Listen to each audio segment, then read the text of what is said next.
Magandang araw sa ating lahat. Sa mga susunod na minuto, ating balikan ang isang mahalagang bahagi ng kasaysayan, ang rebolusyong siyentipiko. Halina't alamin kung paano ito nakaimpluwensya sa ating mundo. Pero bago ang lahat, ako nga pala si Army Briones. Tara na at ating umpisahan ang ating talakayan. Makikita sa larawan ng payak na pamumuhay noong panahon ng medieval. Ngunit ito'y nagbago dahil sa iba't ibang pangyayari tulad ng reformasyon, kolonisasyon at iba pa. Sa pag-unlad ng kaisipan ng mga tao, maraming dating paniniwala na iniwasto at marami ring natuklasan o nabuong kaalaman patungkol dito. At isa sa mga ideyang iniwasto ay ang paniniwala sa konsepto ni Ptolemy, isang Ehipsyong astronomo. Ang kanyang konsepto ay ang heliocentrico o geocentric. Ipinapaliwanag niya dito ang disenyong ito ay nilikha ng Diyos na para sa tao at ang daigdig ay nasa sentro ng lahat. Subalit pinabulaanan nito ng isang astronomong Polish na si Nicolaus Copernicus sa paniniwala niya sa heliocentrico, representasyon ng kalawakan, na nagsasabing ang araw ang iniikutan ng daigdig at ang iba pang mga planeta, ngunit hindi ito tinanggap ng ibang mga scholar at ng simbahan. Makalipas ang isang siglo, tinanggap ang paniniwala ni Nicolaus Copernicus patungkol sa kanyang konsepto ng universo. Dahil sa dalawang representasyon na ito ng universo, dumami ang mga siyentipiko o mga scholar na pinag-aralan ang mga konseptong ito.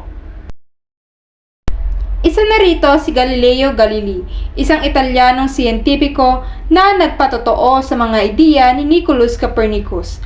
Pinag-aralan ni Galileo Galilei ang kalangitan at ang mga bituin na naging basihan niya sa pagkontra sa medieval na paniniwala ng mga simbahan. Siya ay bumuo ng kanyang sariling teleskopyo noong 1610 at ginamit niya ito upang maobserbahan niya ang mga bituin sa balatas o Milky Way at ang buwan. Ito ay mas naghikayat sa kanya na paniwalaan ang teorya ni Copernicus na heliocentrico. Ito rin ang nagbigay kay Galileo ng pagkakataon na sumulat ng isang aklat na nagkukumpara sa dalawang magkasalungat na paniniwala. Ito ay nilathala noong 1632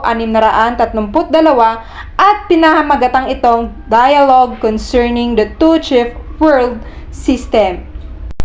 Bukod kay Galileo, sinuportahan din ni Tycho Brahe, isang astronomong Danish, ang paniniwala ni Copernicus. Katuwang naman niya dito si Johannes Kepler, isang astronomong alim na nakatuklas ng batas sa paggalaw ng mga planeta.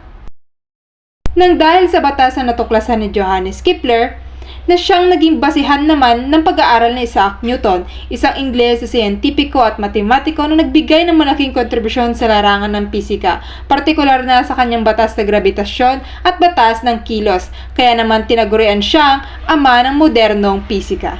Itinatag din ni Isaac Newton ang Royal Society of London para daw sa improvement of natural knowledge o mas kilala bilang Royal Society. Ito ay isang prestigyosong organisasyon na itinatag noong 1660 sa London, England. Ang layunin ng Royal Society ay ang pagpapalaganap ng kaalaman sa mga natural na siyensya, kabilang ng pisika, kimika, biolohiya at matematika. Noong unang panahon, ito ay nagsisilbing sentro ng siyentipikong pag-aaral at diskusyon, kung saan nagtipon ang mga kilalang siyentista, pilosopo upang talakayin ang mga bagong ideya. Base sa pag-aaral nila Copernicus, Galileo at iba pang mga siyentipiko, may paliwanag nila ang batas ng grabidad at batas ng inersiya.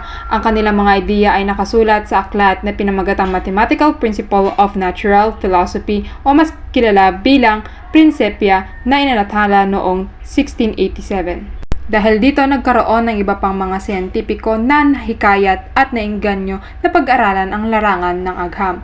Mabilis at maraming pagbabagong idinulot ang revolusyon siyentipiko sa kalikasan at kasangkatauhan. Ilan sa mga siyentipikong may malaking ambag sa agham noong panahong ito ay sina: isa sa mga pangalan na kilala sa larangan ng biolohiya ay si Anthony van Leeuwenhoek.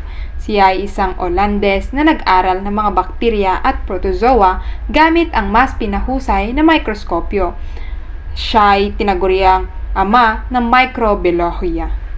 Para naman sa larangan ng pananaliksik, narito si Anders Celsius. Siya ay isang astronomong Swedish na nag-imbento ng isang eskalang temperatura na ginagamit sa mga thermometro. Siya rin ang nagtayo ng obserbatoryo sa Universidad ng Uppsala. Ipinatayo ito upang magbigay ng pasilidad at suporta para sa pagsasagawa ng pananaliksik. Para naman sa larangan ng kimika, si Antoine Laurent Lavoisier, isang kimikong Pranses na nakatuklas at nagpangalan sa mga elementong oxygen, hydrogen, sulfur, at pinag-aralan din niya ang kaugnayan ng oxygen sa combustion. Para naman sa larangan ng medisina, si William Harvey, isang manggagamot na Ingles na kilala sa kanyang pananaliksik at pagpapaliwanag sa proseso ng sirkulasyon ng dugo mula sa puso patungo sa iba't ibang bahagi ng katawan, na naglungsad ng isang mahalagang yugto sa pagsulong ng medisina at pang-agham.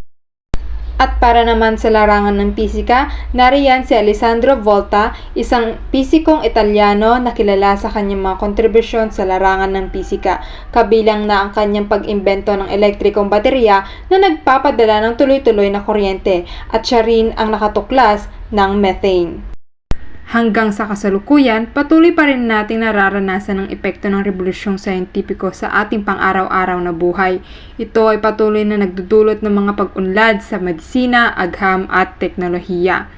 Sa pagtatapos, tayo ay nagbibigay ng isang pagbati sa revolusyong siyentipiko. Maraming salamat sa pakikinig.